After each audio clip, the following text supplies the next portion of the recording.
Então, chegamos ao final da nossa disciplina, tivemos 13 aulas e hoje eu preparei uma reflexão final para a gente pensar em alguns temas e a conexão desses temas.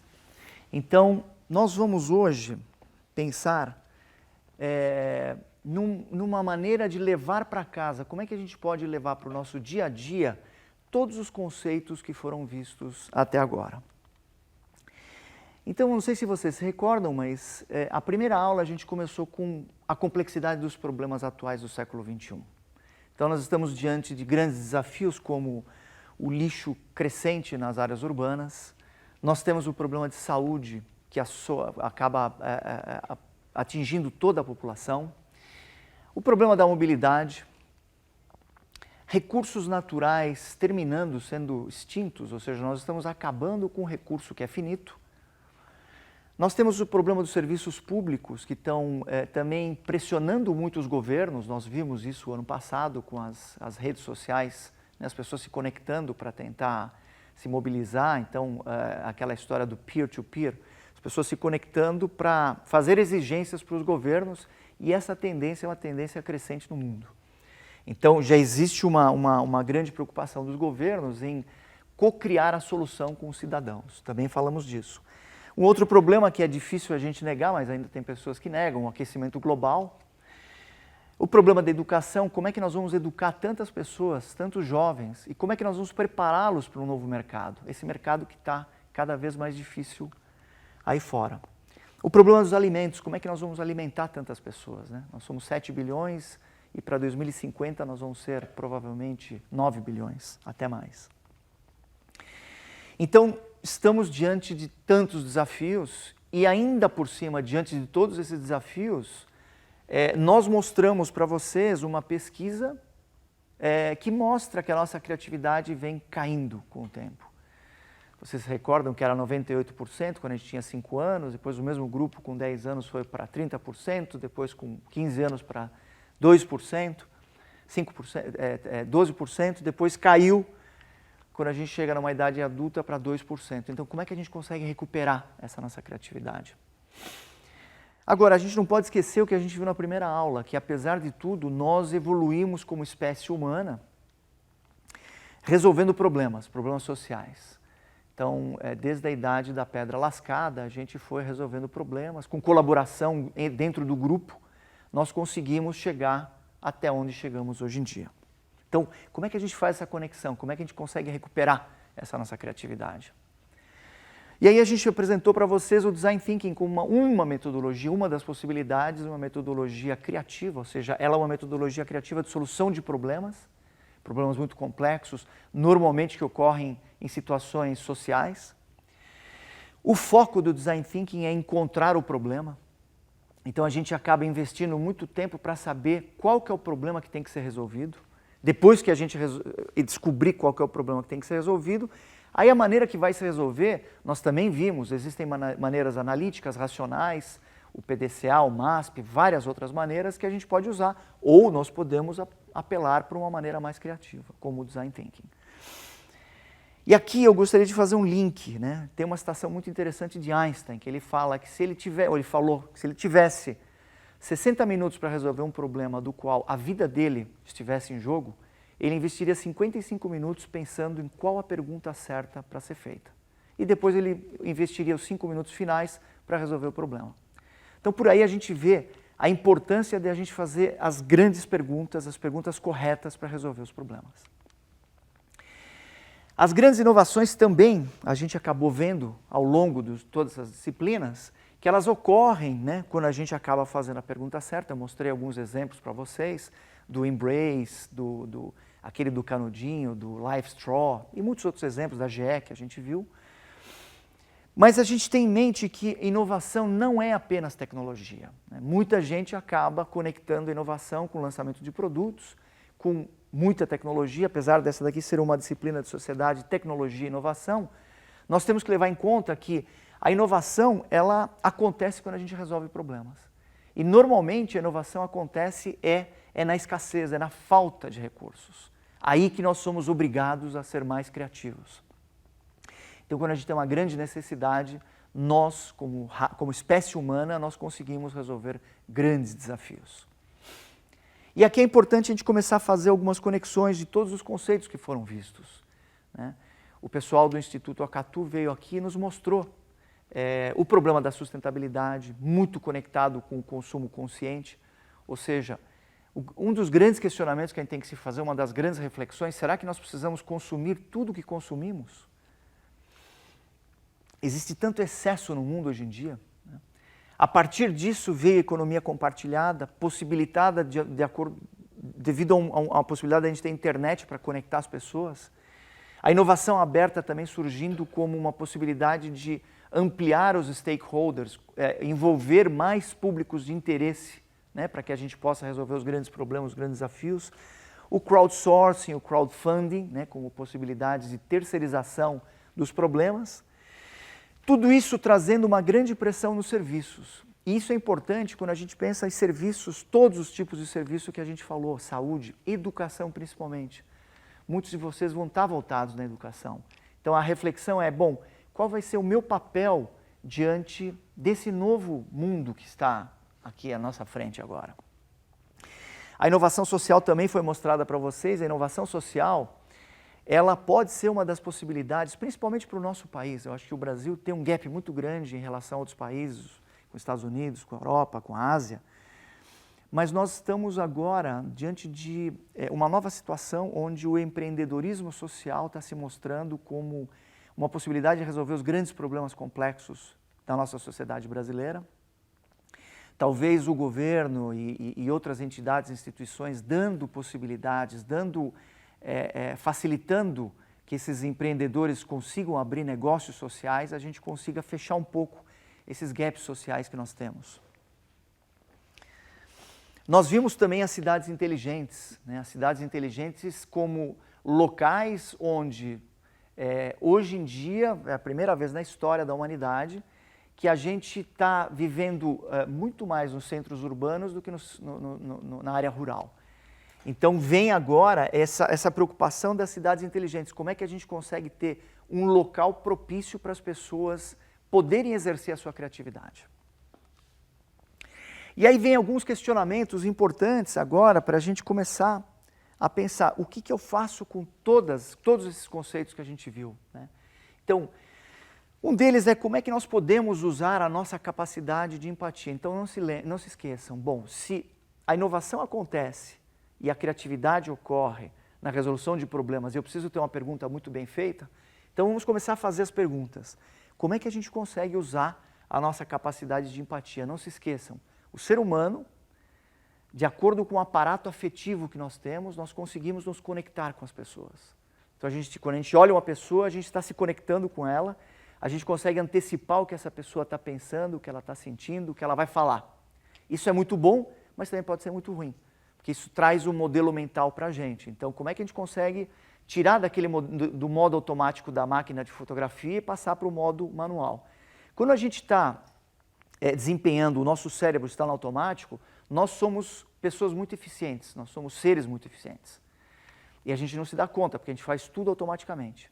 Quando a gente quer ter mais flexibilidade, nós precisamos passar para o nosso cérebro manual. Então, esse aqui é o questionamento que eu gostaria de deixar com vocês. Como é que vocês conseguem usar a capacidade de vocês de uma maneira mais manual, usando empatia para se conectar com as pessoas, entendendo as necessidades das pessoas? Como é que a gente consegue observar o mundo de uma forma diferente? Então, a parte de percepção ela é muito importante.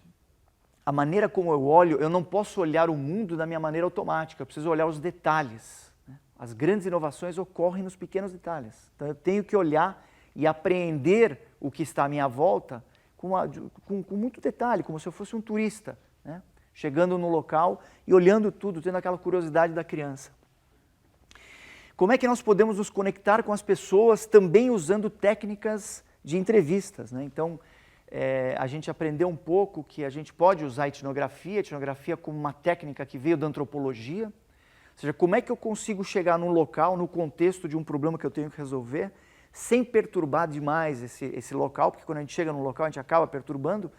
Então não se esqueçam que os antropólogos têm essa capacidade, eles acabam se misturando, se miscigenando com os locais, as pessoas que eles estão estudando e eles acabam não perturbando mais. Então, como é que a gente consegue fazer entrevistas e buscando histórias das pessoas? Isso é muito importante. Não se preocupem tanto com as pesquisas quantitativas, né? Preocupem-se mais com as qualitativas, e com as qualitativas é como eu me conecto com a pessoa e como é que eu consigo tirar uma história. Através das histórias, as pessoas acabam nos contando os seus problemas. Um outro problema, como que a tecnologia pode nos ajudar, né? Então, a nossa disciplina foi sobre sociedade, tecnologia e inovação.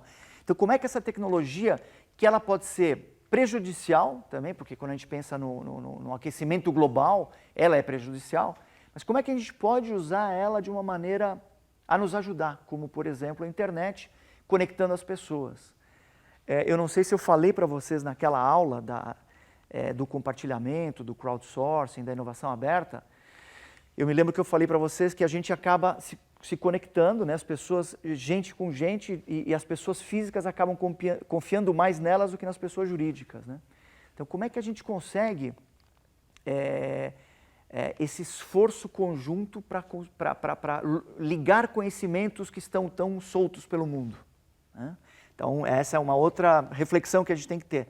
Como é que a gente pode usar o conhecimento? A gente viu também numa das aulas a importância do conhecimento, da epistemologia, como é que a ciência progrediu ao longo da nossa história, respondendo grandes perguntas, né? Newton, Kepler, Galileu, os grandes questionamentos, os grandes desafios matemáticos foram resolvidos, estão ainda sendo resolvidos, através do conhecimento e das perguntas que a gente vai fazendo para resolver essas questões. Alguns outros questionamentos da parte de educação, né? Muitos de vocês serão futuros educadores. Como podemos preparar os alunos para enfrentar esses problemas do mundo contemporâneo?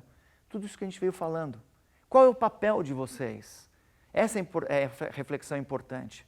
Ok, tem muitos problemas no mundo, mas qual é o meu papel? O que eu vou fazer para poder ajudar os alunos? Como é que eu ajudo a sociedade? Como é que eu ajudo a preparar novos profissionais para o mercado que está tendo exigências que as escolas hoje em dia não conseguem mais atender? Então, essa é uma grande reflexão para vocês. Do ponto de vista de saúde, também a gente falou como é que a gente consegue inovar na saúde. E aí, na saúde, imaginem os hospitais, ambientes extremamente complexos, onde você não pode chegar e tentar parar uma sala de operação ou uma UTI e tentar fazer um protótipo. Então, como é que você consegue, no contexto, entender a necessidade, sair de lá, fazer um protótipo, testar e voltar com a solução pronta? E depois vem qual que é o papel de vocês, futuros engenheiros, porque aqui também nós estamos falando de futuros engenheiros e futuros professores, né? Diante de tais desafios. Como que a gente consegue ganhar escala? Esse é o desafio quando a gente fala de mais de 7 bilhões no planeta Terra. É como é que a gente consegue ter uma solução local e ganhar escala para poder espalhar essa solução para outros locais. Como é que a gente consegue motivar os futuros engenheiros e os futuros alunos que vocês vão ter? Então, para finalizar, eu acho que a gente conseguiu cobrir diversos temas, temas contemporâneos, temas difíceis, temas que cada vez vão ficar mais complexos. Essa é a única realidade que a gente tem, a coisa não vai ficar fácil, porque toda essa pressão ela vai continuar a crescer. E aí nós temos que ver o papel de cada um, né? A gente também viu isso, né? Como é que eu passo de conceitos subjetivos para conceitos em grupo. Então a gente viu isso na percepção, a percepção é uma coisa extremamente subjetiva. Como é que eu faço entrevista, como é que eu observo o mundo, como é que eu sou criativo de forma subjetiva, mas depois como é que eu consigo trabalhar em grupos e levar isso em grande escala para resolver os problemas.